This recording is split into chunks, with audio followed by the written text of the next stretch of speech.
Hello friends, welcome to Creative Medicine. In this lecture, we will learn about. Hello friends, let us now learn the calculation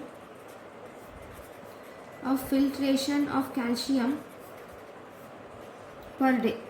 So if you see calculation of filtration of calcium per day, calcium is equal to 10 milligrams per deciliter totally, and among this 60% is filterable, which is around 6 milligrams per deciliter. So 1 liter filtration will produce 60 milligrams of calcium. In 1 liter of filtration, 60 milligrams of calcium is filtered. 6 milligrams per deciliter, that means in 1 liter 60 milligrams is filtered. This filtration occurs at proximal convoluted tubule.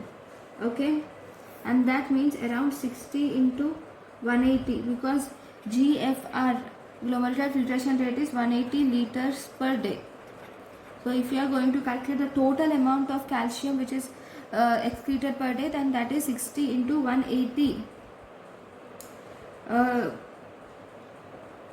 60 milligrams per liter and 180 liters per day is excreted, so that is equal to total 10,800 milligrams per day of calcium is filtered or reabsorbed. Among the, it is not filtered actually, it is reabsorbed.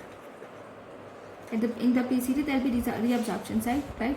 So this is reabsorbed. Okay, 10,800 milligram per day of calcium is reabsorbed. So that means almost 99% of calcium is reabsorbed in the, actually this is filtered, sorry, this is filtered. So among this, 99% of calcium will be reabsorbed. Same, it is reabsorbed, so almost 99% is reabsorbed. So this is calculation of filtration of calcium per day. Okay, thank you for watching. Thank you and thank you for watching.